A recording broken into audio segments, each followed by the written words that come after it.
Гэта істотная падзея. Сёлета прыпадае якраз 80-я гадавіна бітвы за Монте-Касіна. Беларусы маюць да яе самае непасрэднае дачыненне. Но каб зразумець матывы, прычыны, па якіх беларусы увогуле удзельнічалі ў гэтай бітве, трэба звярнуцца да ранейшай гісторыі. Я нагадаю, што да пачатку Другой сусветнай вайны ў межах польскай дзяржавы пражывала каля 2 мільёнаў беларусаў. Яны, як польскія грамадзяне, служылі ў польскім войску. І калі пачалася Другая сусветная вайна, то яны падзялілі лёс краіны, грамадзянамі якой былі. Кім былі тыя беларусы, якія бралі ўдзел у бітве за Монте-Касіна? Гэта былі былыя вязні сталінскіх лагероў, гэта былі ваеннапалонныя польскай арміі, якія апынуліся ў савецкім палоне ў верасні 1939 года, а таксама ахвяры 4 дэпартацый, якія адбываліся з заходняй Беларусі ў глыб Савецкага Саюзу у 1940 і 1941 годзе. Такім чынам, калі пачалася вайна паміж Нямецчынай і Савецкім Саюзам у чэрвені 41 года, то на тэрыторыі Савецкага Саюзу, у тых працоўных лагерах, у турмах, у вязніцах знаходзілася некалькі сот тысяч польскіх грамадзян, у тым ліку некалькі дзесяткаў тысяч беларусаў. І вось так гісторыя склалася, што у ліпені 1941 года былі ўзноўлены дыпламатычныя адносіны паміж савецкім урадам і польскім урадам на выгнанні. На чале гэтага ўрада, я нагадаю, знаходзіўся генерал Уладыслаў Сікорскі, і згодна з дамоўленасцямі, якія былі дасягнуты паміж савецкімі і польскімі бакамі, улетку 1941 года на тэрыторыі Савецкага Саюзу павінна была стварацца польская армія пад камандаваннем генерала Уладыслава Андерса. З якіх людзей складалася гэта армія? Яна складалася вось менавіта з польскіх грамадзян, якія апынуліся ў той час у СССР. Гэта былі, яшчэ раз падкрэслю, вязні і ваеннапалонныя, а таксама спецпасяленцы, таму што многія мелі статус спецпасяленцаў. Дык вось, дзякуючы гэтаму пагадненню паміж польскімі і савецкімі бакамі, гэтыя людзі атрымалі амністыю і атрымалі магчымасць уступлення ў вышэйзгаданую армію пад камандаваннем генерала Андерса. У савецкай гістарыяграфіі у дачыненні да гэтай арміі замацавалася такая назва армія Андерса альбо армія генерала Андерса, што не адпавядае сапраўднасці. Ніколі гэтая армія не насіла такой назвы.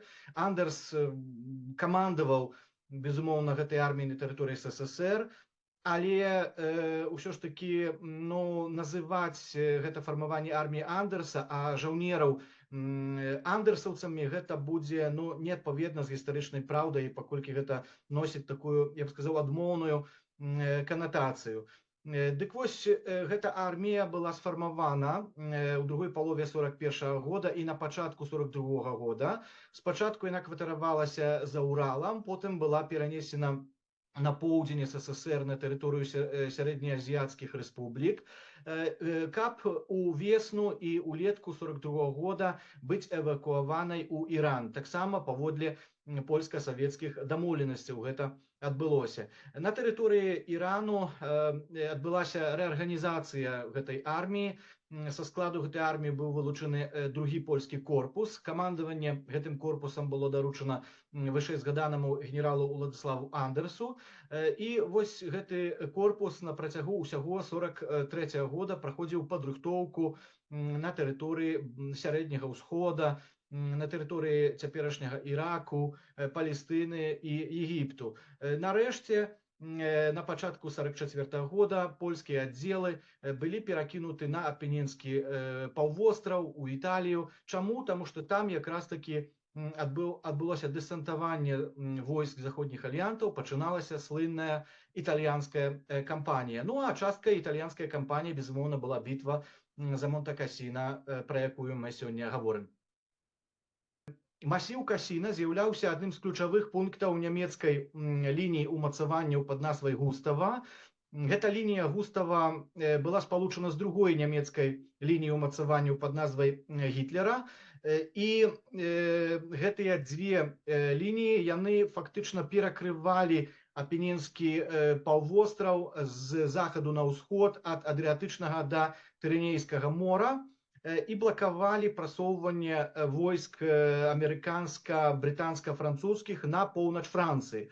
Даволі хутка трэба сказаць, што альянтам удалося заняць паўднёвую Італію, але вось далей на іх шляху апынуліся вось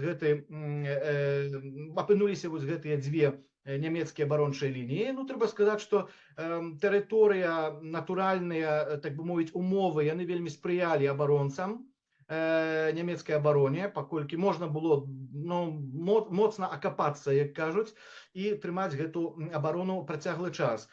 Трэба было любым коштам гэту абарону прарваць, гэта ўсведамляла камандаванне і брытанскае, і амерыканская. На італьянскім тэатры баявых дзеянняў дзейнічалі ў асноўным дзве арміі, 5-я амерыканская пад камандаваннем генерала Паттона і 8-я брытанская пад камандаваннем генерала Монтгомары. І менавіта вось у складзе 8-й брытанскай арміі дзейнічаў другі польскі корпус. Ён знаходзіўся ў падпарадкаванні менавіта 8-й брытанскай арміі.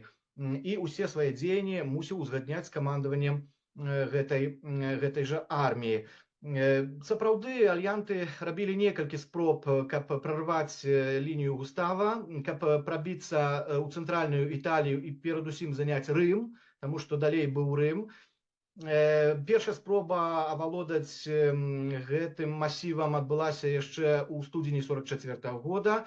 Потым была наступная атака, у якой бралі ўдзел новазеландскія, аўстралійскія, канадскія, брытанскія, амерыканскія, нават французскія аддзелы генерала де Голля. Ну, але гэтыя атакі не скончыліся паспяхова. І вось той ключавы атак, калі лінія нарэшце была прарвана, ён адбыўся у траўні 44-го года. 11 траўня распачаўся штурм на лінію Густава, у тым ліку на ўзвышша Касіна. На самым узвышшы знаходзіўся бенедыктынскі кляштар, кляштар святого Бенедыкта, дзе абарону трымала элітарная танкава-паветрана-дэсантная дывізія нямецкая. Нямецкія парашутысты абараняліся. І гэта сведчыць аб тым, што немцы сапраўды надавалі вялікую вагу гэтаму аб'екту.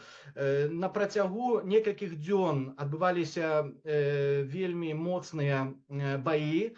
І нарэшце праз некалькі дзён 18 траўня 44-го года перадавыя аддзелы другого польскага корпуса прарвалі лінію Густава якраз такі у раёне ўзвышша Касіна і занялі гэта ўзвышша, павесіўшы таксама сцяг польскі і брытанскі на руінах кляштара святого Бенедыкта. Аб зацятасці гэтых баёў сведчаць страты. На працягу ўсяго некалькіх дзён польскі корпус страціў каля 1000 жаўнераў забітымі і каля 3000 параненымі. Пэўная частка жаўнераў таксама знікла без вестак.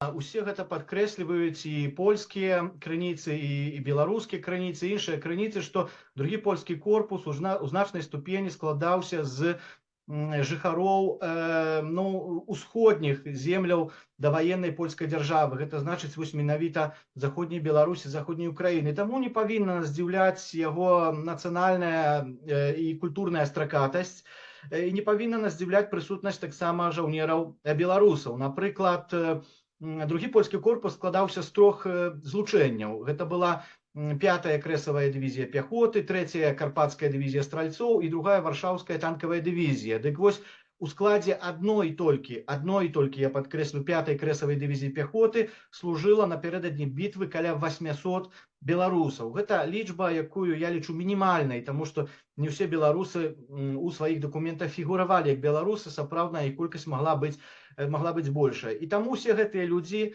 бралі ўдзел у бітве за Монте-Касіна, аб чым сведчаць шматлікія крыніцы, успаміны, мемуары. Напрыклад, мне даводзілася аналізаваць вельмі падрабязна удзел беларусаў у гэтай бітве і ну існуе безліч розных сведчанняў праяваў гераізму беларускімі жаўнерамі беларусамі вайскоўцамі другого польскага корпуса. Напрыклад, дастаткова тут ну нават не трэба глыбока шукаць, дастаткова пазнаёміцца з той літаратурай, якая ляжыць вось-вось на паверхні.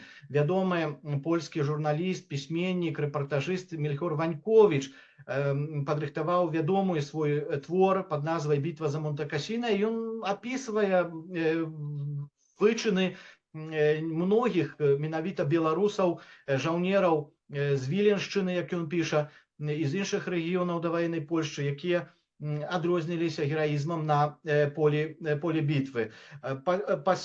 Што яшчэ сведчыць аб прысутнасці беларусаў падчас гэтай бітвы і аб іх гераізме? Ну, першую чаргу гэта ваенныя адзначэнні.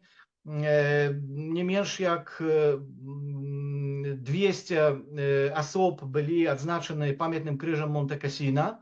В сапраўднасці гэта лічба была большая, я падкрэслю, не менш. Некаторыя дзесяткі за ўдзел у баях на італьянскім паўвостраве былі адзначаны крыжам змагарных. Гэта вельмі высокая вайсковая ўзнагарода, і таксама вядомы нам прозвішчы беларусаў, якія былі кавалерамі крыжа ордэну Вертуці Мілітары. Гэта ўжо самая высокая польская вайсковая ўзнагарода, якая давалася менавіта за баявыя заслугі. Шмат беларусаў палегла падчас гэтай бітвы. Я нагадаю, што у падножжа узвышша Кассіна знаходзяцца польскія вайсковыя могілкі, дзе пахаваны удзельнікі гэтай бітвы. І я налічыў на гэтых могілках не менш як 180 жыхароў вось гэтых тэрыторый, паўночна-ўсходніх тэрыторый другой Рэчы Паспалітай. Колькі сярод іх было беларусаў, цяжка сказаць, но пэўнае ўяўленне пра нацыянальны склад дае іх канфесійная прыналежнасць, таму што кожны вайсковец, яго хавалі ў адпаведнасці з адпаведным рытуалам, правда. І вось на могілках Монте-Кассіна пахавана не менш як 54 жаўнеры праваслаўнага веравызнання, якія паходзілі з Віленшчыны, Наваградчыны, Палесся, вось гэтых тэрыторый, якія якраз былі заселены у асноўным беларусамі. І таму сярод іх, перадусім сярод гэтай групы, перадусім належыць шукаць удзельнікаў менавіта беларусаў. Трэба сказаць, што ў бітве за Монте-Кассіна бралі ўдзел асобы, якія пазней былі вядомы сваім удзелам у беларускім грамадска-культурным альбо палітычным жыцці. Напрыклад, сярод удзельнікаў бітвы знаходзіўся вядомы спевак эміграцыйны Петро Конюх. Ён у гады вайны таксама быў жаўнерам другого польскага корпуса і таксама быў адзначаны памятным крыжам Монте-Кассіна. Сярод удзельнікаў бітвы знаходзіўся таксама Міхась Маскалік, які пазней стаў, Кастусь Маскалік, які пазней стаў святаром грэка-каталіцкім. Таксама сярод удзельнікаў бітвы быў Вінцэнт Джун-Грышкевіч, вядомы эміграцыйны дзеяч, палітык, грамадскі і культурны дзеяч. Хацеў бы таксама адзначыць Петра Сыча, які быў увогуле афіцэрам, ён быў падпаручнікам 5-й крэсавай дывізіі пяхоты, і менавіта ён камандаваў адным са звязаў, які браў удзел у гэтай бітве. У Мюнхене ў 1965 годзе пабачыла свет кніжка успамінаў Петра Сыча, якая вось такую назву носіць «Смерць і салаўі», успаміны беларуса афіцэра з-пад Монте-Кассіна, дзе ён вельмі падрабязна апісвае свой удзел, а таксама удзел сваіх суайчыннікаў у гэтай бітве. Можна было бы бясконца працягваць прыклады гераізма і ўдзелу беларусаў у гэтай бітве. Большасць засталася на чужыне, падзяліла лёс эмігрантаў. Пасялілася, напрыклад, у Вялікабрытаніі, у Бельгіі, Францыі, нават у Аўстраліі ці Канадзе і безумоўна, злучаных штатах. Тыя ветэраны, яны, трэба сказаць, што падтрымлівалі памяць пра Монте-Кассіна. Монте-Кассіна, дзякуючы гэтым людзям, менавіта былым удзельнікам, функцыянавала у інфармацыйнай прасторы беларускай пасляваеннай эміграцыі. Вось я сказаў пра кнігу «Смерці Салаўі» з Петра Сыча, але таксама багата у эміграцыйным друку розных такіх матэрыялаў, зацемак, артыкулаў, прысвечаных менавіта беларусам. У 51 годзе могілкі Монте-Касіна наведаў тагачасны прэзідэнт Беларускай Народнай Рэспублікі на чужыне Мікола Абрамчык. У яго прысутнасці беларускі святар Пятро Татарыновіч адправіў жалобнае набажэнства па палеглых беларусах. У 51 годзе таксама газета «За волю», якая выдавалася ў Парыжы, надрукавала спіс. Гэта быў першы спіс беларусаў, пахаваных на могілках Монте-Касіна. Многія былыя ўдзельнікі бітвы заангажаваліся ў грамадскую культурную дзейнасць, але я хацеў бы асабліва звярнуць увагу на ветэранскую дзейнасць, таму што вось ветэранскія арганізацыі, якія існавалі на эміграцыі пасля Другой сусветнай вайны, эмігранцкія ветэранскія арганізацыі, напрыклад, у Францыі, у Бельгіі, у Вялікабрытаніі, у Канадзе, Аўстраліі, яны ў значнай ступені складаліся менавіта з былых жаўнераў другого польскага корпусу, ветэранаў і ўдзельнікаў бітвы за Монте-Касіна. Напрыклад, адзін з такіх ветэранаў і ўдзельнікаў бітвы за Монте-Касіна, Мікалай Нікан, пасля вайны быў вядомы тым, што ён быў стваральнікам і актыўным дзеячам, кіраўніком згуртавання беларускіх ветэранаў у Вікторыі, гэта ў Аўстраліі.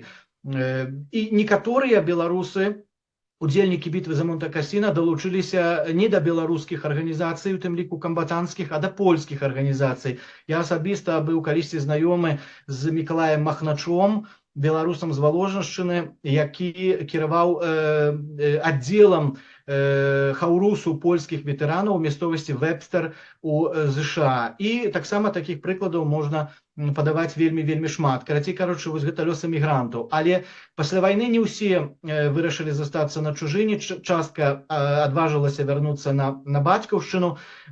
Так, у першыя пасляваенныя гады мы ведаем, што у савецкую Беларусь вярнулася каля 1000 былых жаўнераў другого польскага корпуса, дакладней кажучы, гэта 888 чалавек на 51 год.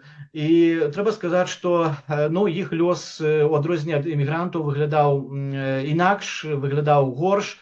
Чаму? Таму што ў савецкай рэчаіснасці для гэтых людзей не было месца, яны не прызнаваліся нават удзельнікамі вайны, ім не належалі ніякія сацыяльныя, там, не ведаю, грамадскія палёгкі, якія былі прадугледжаны іншым ветэранам, і нягледзячы на тое, што яны змагаліся з агульным ворагам, яны змагаліся з гітлерызмам, яны за гэта заплацілі сваім здароўем, многія з іх былі параненыя, то тым не менш стаўленне было вось такім адмоўным, я б сказаў, варожым. Больш за тое, калі яны вярталіся, то праходзілі фільтрацыю, і звычайна ў асабовых іхных справах, якія падчас фільтрацыі пазначалася, што ён служыў у арміі здрайцы Андерса. Гэта ўжо адразу паказвала нам такі адмоўны падыход, адмоўнае стаўленне да гэтых людзей. Ну і неўзабаве гэтыя людзі зазналі пераследу ў савецкай сталінскай рэчаіснасці. Такім эпагеем гэтага пераследу была дэпартацыя, якая адбылася ўначы з 31 сакавіка на 1 красавіка 51 года. Тады НДБ правяло спланаваную масавую дэпартацыю былых так званых андерсаўцаў. Не толькі ў Беларусі гэта аперацыя праводзілася на тэрыторыі савецкай Літвы і савецкай Украіны, але найбольш за ўсё вывезлі менавіта з Беларусі, таму што большасць гэтых жаўнераў, гэтых ветэранаў менавіта паходзіла з Беларусі. Мы ведаем спіс з 888 ветэранаў, былых жаўнераў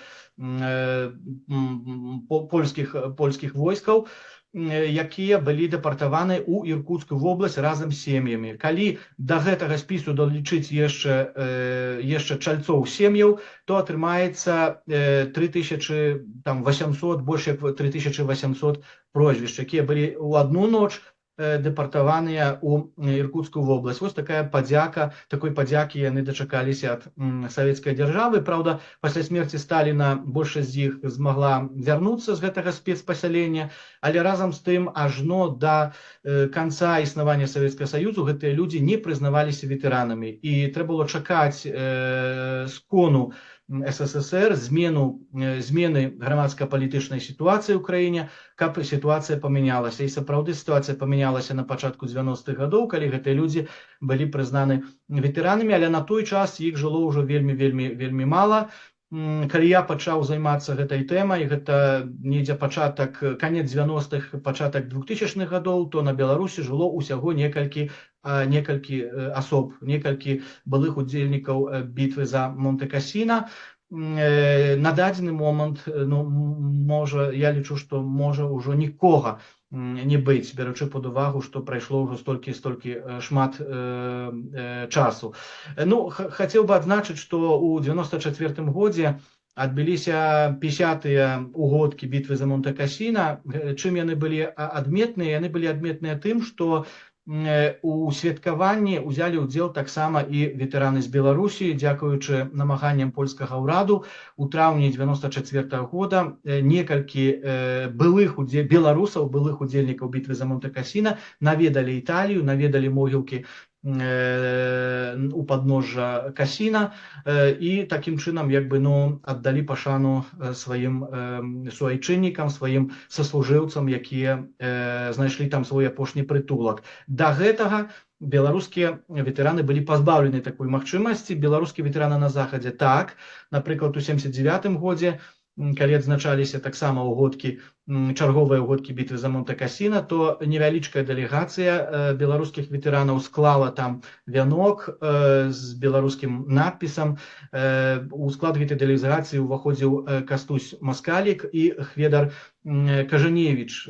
Гэта тыя беларусы, якія бралі непасрэдны ўдзел у бітве за Монте-Касіна. Вось тады яны ў 79-м годзе ад імя беларусаў ушанавалі памяць сваіх суродзічаў, якія там пахаваныя.